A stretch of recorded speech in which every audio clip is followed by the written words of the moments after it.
E passar para vocês, meninos, gente, passar um pouco para vocês uma receita de como ser um vencedor, não só nas pistas, mas também na vida pessoal. Com vocês, com todo orgulho, uma honra, Nelson Piquet, uma salva de palmas.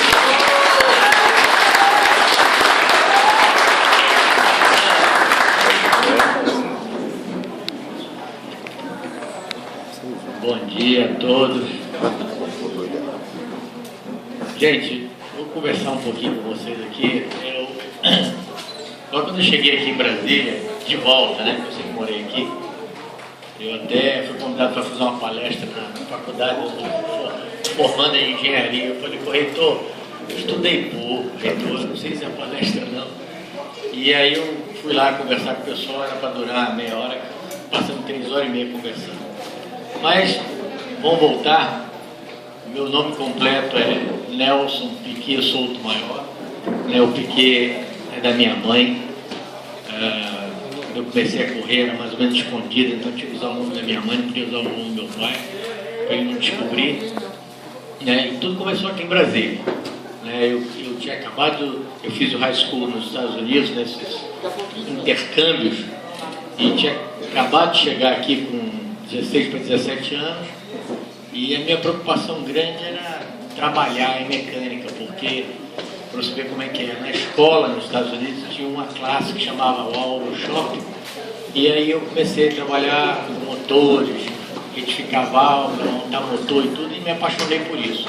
Então, quando eu cheguei em Brasília, eu quis trabalhar na oficina, e logo comecei a trabalhar na oficina. Mas, naquela época, os pais eram muito preocupados com a área de drogas, existia maconha, né? E meu pai não deixava ninguém sair depois das 6 horas da tarde de casa. E como a gente não tinha internet, tinha um canal de televisão, né? Eu ficava louco dentro de casa. E aí, graças a Deus, eu comecei a encontrar todos os cursos do Senai. Então eu fiz datilografia, foi o primeiro, depois encadernação de livro, venda no varejo, arrumação de vitrine, isso para sair de casa, gente, para sair de casa à noite. E aí eu consegui, achei os cursos de mecânica no CETEB. Aí eu fiz mecânica de alta, afinação de motores, lanternagem de pintura, lanternagem de pintura isso era a cada 3 meses um curso. Inclusive o Coqueiro foi professor nosso, que acabou de morrer alguns anos atrás, que era uma figura muito conhecida em Brasília. E aí, com esse entusiasmo de aprender mecânica e tudo, comecei a trabalhar numa oficina, chamava Camber, era uma oficina que vendia motocicleta, vendia os kits de preparação de motor, e eu ia de manhã cedo para lá, ficava até de noite e comecei lá arrumando o estoque. E aí de noite eu tinha um mecânico que trabalhava à noite, que ele fazia CCPOR de manhã cedo, então ele trabalhava à tarde e à noite. Então ele fazia motor e aí eu aprendi a fazer motor com ele e tudo, e começou assim. E com 18 anos comecei a correr de kart. Eu comprei um kart com mais um amigo, financiado pelo CREFSUL. A gente comprou o kart para pagar em 36 meses, né? E aí comecei a correr de kart, aí eu vi que gostava disso, né? E aí do kart, a Volkswagen lançou uma categoria chamada Super V, e aí o que eu pude vender em casa, vendi, né? Vendi meu carro, vendi aparelho de som, vendi tudo para comprar esse Super V. O Super V demorou praticamente 8 meses para ficar pronto, era um carro feito no Rio de Janeiro, na Maria da Graça, e aí eu, com a experiência de que eu já fazia motor, já trabalhava e tudo, e eu comecei a correr, e aí começou tudo. A primeira coisa foi em Goiânia, depois veio aqui em Brasília, e aí nesse campeonato brasileiro eu tive muita sorte, que eu ia ganhar ele no primeiro ano, e eu perdi na última corrida, que quebrou o cabo do acelerador. E para mim isso são coisas que a gente tem que aprender, que vem para o mal, que é para o bem. Eu perdi essa corrida, mas aí eu tive que fazer mais 2 anos no Brasil, de Super V. Aí eu ganhei muito mais experiência. E aí, quando eu fui para a Fórmula 3 na Inglaterra, eu já fui com uma base muito maior.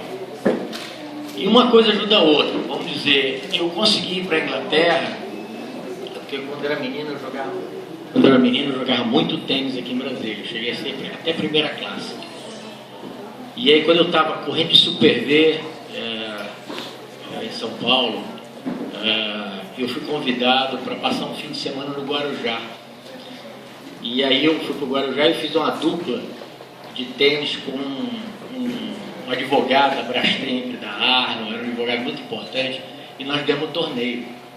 E aí ele falou, se você ganhar um campeonato esse ano, eu vou arrumar o patrocínio para você ir para a Fórmula 3. E aí tudo começou. Fui para a Fórmula 3, no primeiro ano. Primeiro foi muito engraçado. Eu fui morar dentro de um ônibus. E aí eu digo sempre, eu fiz 16 corridas em 15 circuitos diferentes, em 12 países diferentes. E eu, nesse ano, eu tomei uns 9 banhos.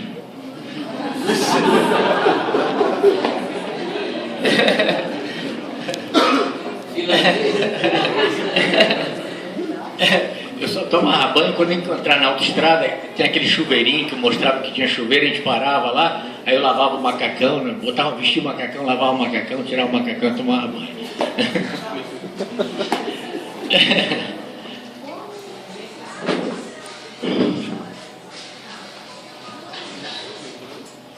Deixa eu respirar um pouco.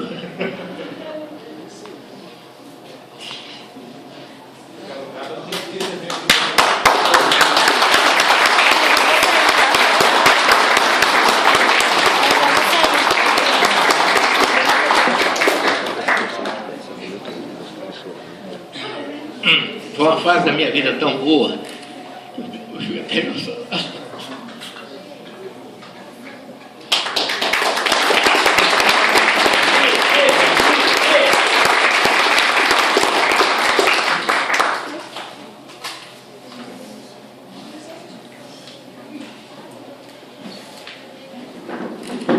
Vamos falar as coisas boas. Aí, esse primeiro ano foi um ano muito difícil. Obrigado. Foi um ano muito difícil assim, né? É um ano tudo novo, né? Eu não conhecia nada. A grande dificuldade que eu tinha era de ir de uma corrida para outra. Porque tinha que passar as alfândegas, e estava sempre sozinho. E eu não tinha dinheiro para pagar um mecânico.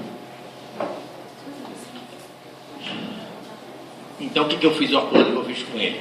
No fim do ano, tudo que eu tinha, eu dividia com ele. Então eu falei, olha, você vai para as corridas de avião, porque ele tinha oficina, era um italiano. E aí, com toda essa dificuldade, eu comecei a praticamente automatizar meu carro. Primeiro, eu tinha um cronômetro no volante. Então nos treinos, eu tirava meus tempos, eu sabia, não precisava ninguém me dar placa. Depois eu comecei a botar as barras estabilizadoras reguláveis no carro. Então não precisa descer do carro para regular. Então fazer tudo de dentro do carro. E isso foi me ajudando a desenvolver cada vez um carro. E quando o carro mudava do tempo seco no chuvoso, tudo, eu não precisava nem descer do carro. Dentro do carro mudava as barras, mudava tudo. E isso tudo veio, esse desenvolvimento, tudo por causa dessas dificuldades, aconteceram depois na Fórmula 1. Todo mundo copiou isso. E aí no segundo ano, eu fui para a Inglaterra. Eu não fiz o campeonato europeu, esse foi para o campeonato. No segundo ano fui para a Inglaterra. E aí levei uma pessoa muito importante junto comigo aqui, que era um amigo meu, que era um gênio para trabalhar, é o famoso Pedrão. E aí nós dominamos tudo. Primeira coisa, para você ver como é que é a evolução das coisas. A primeira corrida era uma pista pequena na Inglaterra e muito fria, era em março. E naquele tempo a gente não tinha injeção do carro eletrônica, era tudo mecânica. E como a gente acelerava um pouquinho para não quebrar o motor, para esquentar o motor, acabava sujando as velas e na largada o carro falhou.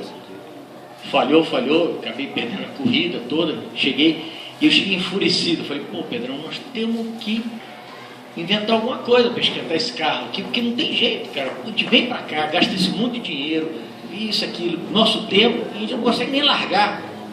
E aí nós fizemos uma tenda em cima do carro e botamos existe na Inglaterra uns fogareiros que esquentam os ambientes, e botamos esse fogareiro e esquentava o carro até 50 graus. Então quando eu pulava no carro e ligava ele, o carro já estava quente para a corrida.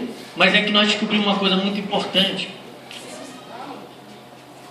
Na hora da largada, porque eles falaram no microfone, você pegava o carro, alinhava e largava. Na hora da largada, a primeira volta eu vi quase 3 segundos na frente de todo mundo. Segunda volta, mais 3, eu fui embora até que o pessoal pegou o ritmo de corrida. Então, eu ganhava a corrida, não fazia pole position, não fazia melhor volta. E aí, qual era a explicação de tudo isso? Esquentar o carro todo, a gente esquentava os pneus. Então aí nós descobrimos o pulo do gato. E aí fizemos fogareiro grande, aí esquentava os pneus. Na hora que o cara falava no microfone, Fórmula 3 ali, botava os pneus quentes no carro e tudo. E quando os ingleses acordaram, eu ganhei 14 corridas. Então, tudo isso foi, não digo que foi invenção de pensar à noite, o que eu vou fazer? Tudo isso foi assim. Nós fomos descobrindo aos poucos. Isso tudo depois veio para a Fórmula 1 também. Então, outra coisa, regulagem de freio. A regulagem de freio no carro, você bota mais freio para frente, mais freio para trás, dependendo da aderência da pista, dependendo se está chovendo ou não, era você enfiava a chave de fenda no pedal e regulava no pedal. E eu, como estava sozinho lá, no primeiro ano, eu botei um cabo e regulava dentro do carro. Isso aí aconteceu, veio em todos os carros de corrida depois disso.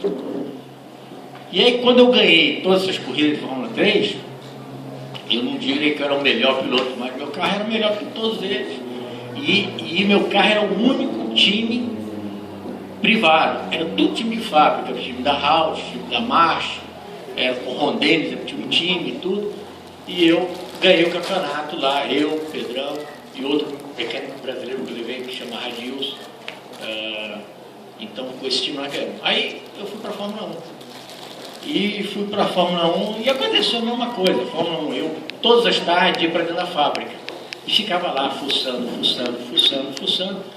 E a gente tinha um Alfa Romeo que ele era praticamente 18 quilos mais pesado do que poderia ser.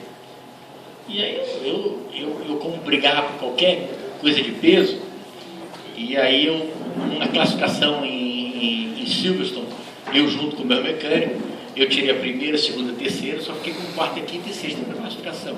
E toda vez que saía do box, eu esvaziava o extintor, que era 8 quilos de peso. E aí eu comecei a virar muito mais rápido que o Lauda, e ninguém sabia por quê, porque fazia eu e o meu mecânico, né? Só que eu tinha um azar. Quando o carro foi pesar, eles descobriram que o meu carro era muito mais leve. E aí o Gordon foi para o Eccleston e falou, pô, a balança está um problema. Um carro pesa, o outro tem 15 quilos mais que o outro. Aí pegaram os carros lá e realmente meu carro vai pesar. Aí me proibiram de ir na fábrica, né, nesse ano. Então, você não tem que ser só um piloto, você tem que estar lá, descobrindo as coisas, fazendo as coisas melhor, isso, aquilo. E aquele negócio, trabalhando em equipe, né? A minha equipe era o mesmo mecânico, né? E eu dei muita sorte, eu trabalhei 7 anos com a Brabham, com os mesmos mecânicos. Né? Então, isso era uma família ali, todo mundo me adorava, eu adorava eles. E com isso nós ganhamos aí 2 campeonatos no mundo. E aí a Brabham entrou em decadência, porque o Eccleston estava tomando conta da Fórmula 1 e o time não ligava mais. E aí eu resolvi mudar de time e fui para o Williams. E a Williams foi aquela batalha junto com o Manso, né? Ganhamos um campeonato, um brasileiro, já 2 vezes campeão do mundo, num time inglês, né? E eles queriam fazer um inglês campeão. E aí eu usei de tudo, de toda a malícia nossa de brasileiro para estabilizar o time, estabilizar ele, tudo, e enfim deu certo, né? Consegui ganhar o campeonato de 87. O meu acidente que eu tive em 87, eu perdi muito da profundidade, e aí eu sabia que não ia ser o mesmo piloto que eu era, né? E aí eu fui pro lado do bom contrato, de ganhar muito dinheiro, isso.